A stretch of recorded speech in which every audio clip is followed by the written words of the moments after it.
नमस्कार, achievers academy के online classes में आपका स्वागत है। आज हम लेके आए एमपीजी के क्विज का ये पार्ट 4 है। सो आइए शुरू करते हैं। केन नदी का उद्गम स्थल है। ऑप्शन ए सतपुड़ा पर्वत, कैमूर पर्वत, मैकाल पर्वत, ऑप्शन डी महादेव पर्वत। तो आइए देखते हैं। केन नदी सतपुड़ा पर्वत से नहीं निकलती है। केन नदी निकलती है कटनी के कैमूर पर्वत से। तो केन नदी कहाँ से निकलती है? कटनी के कैमूर पर्वत से। ये कटनी से निकलती है, ध्यान रखें, कटनी के कैमूर पर्वत से। आइए अगले क्वेश्चन में आते हैं। हमारा अगला क्वेश्चन है, मध्य प्रदेश का प्रथम राष्ट्रीय उद्यान है। मध्य प्रदेश का प्रथम राष्ट्रीय उद्यान कान्हा, पेंच, पन्ना, माधवगढ़, माधव राष्ट्रीय उद्यान। तो जैसा कि आपको पता है, कान्हा राष्ट्रीय उद्यान जो कि मंडला में है, मध्य प्रदेश का पहला राष्ट्रीय उद्यान है। ये मंडला में है, मध्य प्रदेश का पहला राष्ट्रीय उद्यान। आइए अगले क्वेश्चन में चलते हैं। हमारा अगला क्वेश्चन है, ओरछा टीकमगढ़ में किस वंश का शासन था? ओरछा में किस वंश का शासन था? कलचुरी, बुंदेला, नागवंश या सुंग वंश? फ्रेंड्स आंसर जल्दी से कमेंट करके दें। ओरछा में किस वंश का शासन था?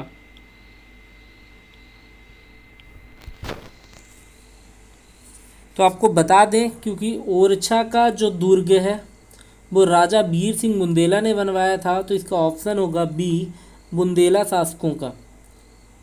ओरछा का दुर्ग बनवाया था वीर सिंह बुंदेला ने। किसने? वीर सिंह बुंदेला। तो शासन कौन कर रहे थे? यहाँ से आपका आंसर क्लियर हो गया होगा, वीर सिंह बुंदेला। इन्होंने वहाँ का दुर्ग बनवाया था ओरछा का, यानी कि शासन किसका था?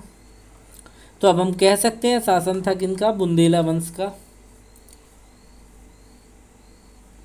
आइए अगले क्वेश्चन पे चलते हैं। निम्न नदी व उसके उद्गम स्थल के जोड़े में गलत है।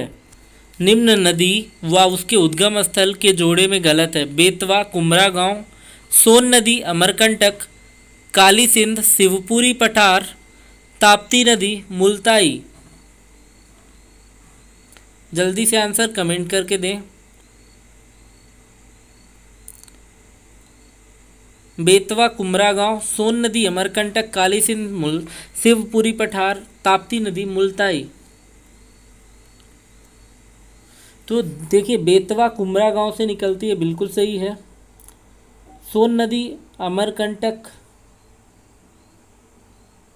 से निकलती है, ये भी सही है। ताप्ती की बात करें तो मुल्ताई, ये भी सही है। काली सिंध जो नदी है उसका उद्गम स्थल बागली गांव देवास है, शिवपुरी का पठार नहीं है। कौन सा है? बागली गांव देवास। बागली गांव देवास।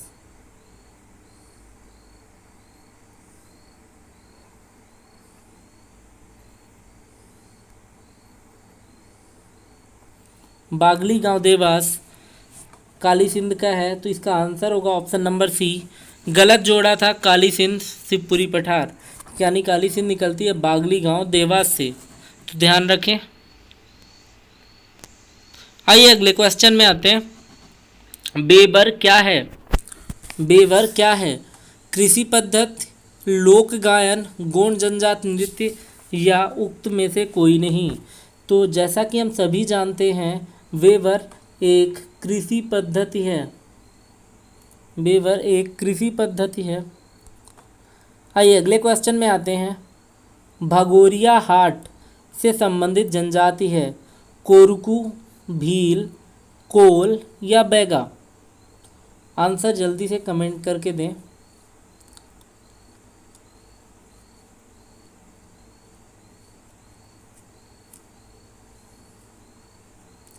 तो आपको जैसा कि पता है, भगोरिया हाट कोरकू का नहीं होगा, कोल से भी नहीं है, बैगा से भी नहीं है। तो आपको हम बता दें यहाँ पे कि जो अलीराजपुर, झाबुआ आदि भील निवासित जिले हैं, वहीं पे भगोरिया हाट लगता है। यानी भगोरिया हाट किससे संबंधित है? तो ये संबंधित है भीलों से। किससे संबंधित है? भील जाति से संबंधित है। और ये लगते कहाँ पे हैं मेले? जो भगोरिया हाट लगता है वो लगता है अलीराजपुर, झाबुआ इत्यादि इधर के ज़िलों में लगता है, जहाँ पे भील जाति के लोग रहते हैं। तो अलीराजपुर वगैरह में लगता है, ध्यान रखें। अलीराजपुर कह सकते हैं, झाबुआ कह सकते हैं, तो इन सारे ज़िलों में लगता है भगोरिया हाट। आइए अगले क्वेश्चन में चलते हैं।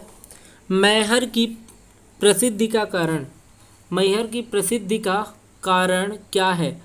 सुंदर मंदिर के लिए प्रसिद्ध, प्रसिद्ध संगीतज्ञ के लिए, प्रसिद्ध वन विहार होने के लिए, या ज्योतिर्लिंग के कारण? तो जैसा कि आप सभी को पता है, इसका आंसर होगा मैहर प्रसिद्ध संगीतज्ञ। यहाँ पे उस्ताद अलाउद्दीन खां की कर्मस्थली है मैहर। तो मैहर की प्रसिद्धि का कारण प्रसिद्ध संगीतज्ञ के लिए भी है। यहाँ पे उस्ताद अलाउद्दीन खां की कर्मस्थली है मैहर, इसके लिए ये प्रसिद्ध है। ठीक है, उस्ताद अलाउद्दीन खां।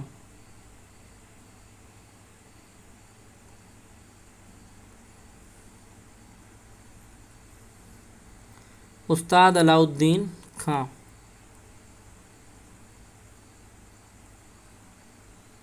आइए अगले क्वेश्चन में आते हैं। भरहुत स्तूप कहाँ है? भरहुत का स्तूप कहाँ है? Sanchi, option B Satna, option C Rewa, option D Baidhan. Bharhut का स्तूप कहाँ है? तो आपको बता दें, भरहुत का स्तूप सांची में नहीं है, रीवा में नहीं है और बैढ़न में नहीं है। भरहुत का स्तूप है सतना में, और सतना में ही आपको पता है चित्रकूट भी प्रसिद्ध धार्मिक ऐतिहासिक स्थल है, वो भी सतना में ही है। तो सतना में स्थित है चित्रकूट भी, जो कि एक धार्मिक और ऐतिहासिक स्थल है।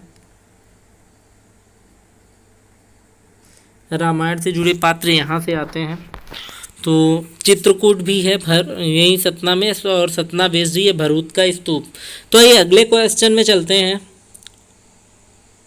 निम्न में से गलत कथन है। ओमकारेश्वर नर्मदा पर स्थित है। ऑप्शन बी, ओमकारेश्वर ज्योतिर्लिंग है, यह रेल स्टेशन नहीं है। ओमकारेश्वर नर्मदा व ताप्ती के संगम पर है।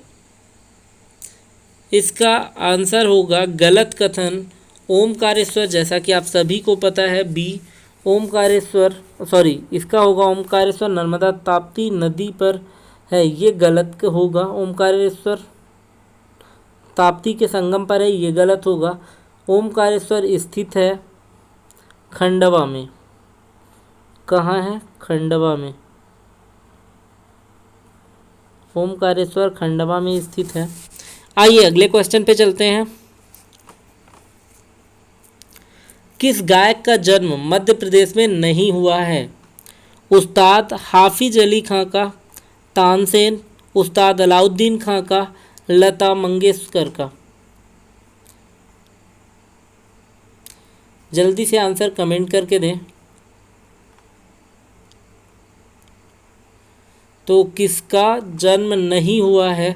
आपको पता है हाफिज अली खां ये भी मध्य प्रदेश के हैं, तानसेन भी मध्य प्रदेश के हैं, और लता मंगेशकर भी मध्य प्रदेश की हैं। तो इसका आंसर होगा उस्ताद अलाउद्दीन खां। इनका जन्म मध्य प्रदेश में नहीं हुआ था।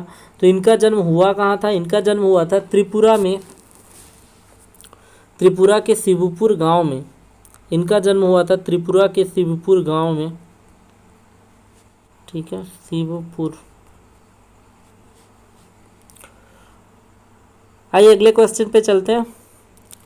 तानसेन जो कि 1506 से 1585 तक रहे का जन्म हुआ था। तानसेन का जन्म कहाँ हुआ था? बताइए, तानसेन का जन्म कहाँ हुआ था? मैहर, बेहट, पचमढ़ी, उमरिया। तानसेन का जन्म ना तो मैहर में हुआ, ना पचमढ़ी में, ना ही उमरिया में। तानसेन का जन्म हुआ था बेहट, और बेहट स्थित है ग्वालियर में। बेहट है ग्वालियर में। ग्वालियर में हुआ था तानसेन का जन्म। आइए अगले क्वेश्चन में आते हैं। निम्न में से मध्य प्रदेश का प्रसिद्ध लोक साहित्य नहीं है। जगनिक, संत सिंगा जी, संत कालू जी या ईसुरी। निम्न में से मध्य प्रदेश का लोक साहित्य नहीं है।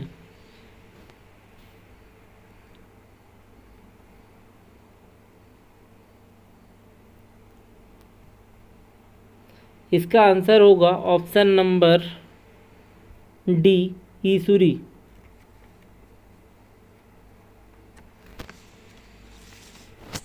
इसका आंसर होगा option number D.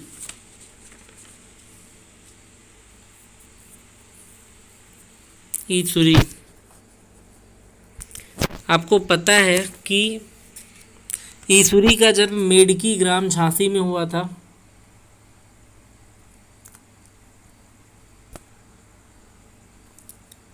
Next question है, गुप्तकालीन कलाकृतियों से संबद्ध स्थल है।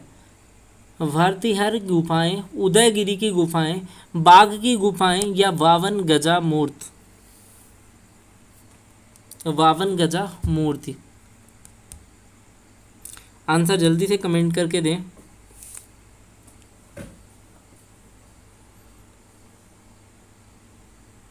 भर्तृहरि की गुफाएं गुप्तकालीन में नहीं आती। बाघ की गुफाएं भी गुप्तकालीन नहीं है। 52 गजा की मूर्ति भी गुप्तकालीन नहीं है।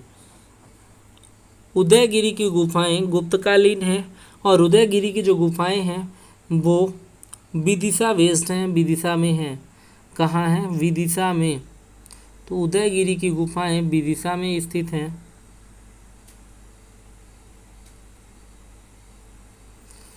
उदयगिरी की गुफाएं विदिशा में स्थित हैं। ठीक।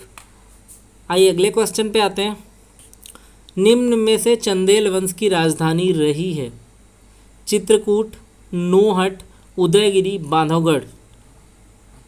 चित्रकूट, नौहटा, उदयगिरी और बांधवगढ़। तो चंदेल वंश की राजधानी की हम बात कर रहे हैं, तो चंदेल वंश की राजधानी चित्रकूट भी नहीं थी, उदयगिरी भी नहीं थी, बांधवगढ़ भी नहीं थी। ये थी नौहटा, और नौहटा दमोह में स्थित है। नौहटा दमोह में था, जो अब दमोह है वहाँ बिलोंग करता था नौहटा। तो नौहटा चंदेल वंश की राजधानी रही है। आइए अगले क्वेश्चन में आते हैं, और आज का आखिरी क्वेश्चन। शंकराचार्य की गुफाएं कहाँ हैं? शंकराचार्य की गुफाएं कहाँ हैं? उज्जैन, पचमढ़ी, ओमकारेश्वर या बैतूल में। शंकराचार्य की गुफाएं ना तो उज्जैन में है, ना पचमढ़ी में है, ना ही बैतूल में है।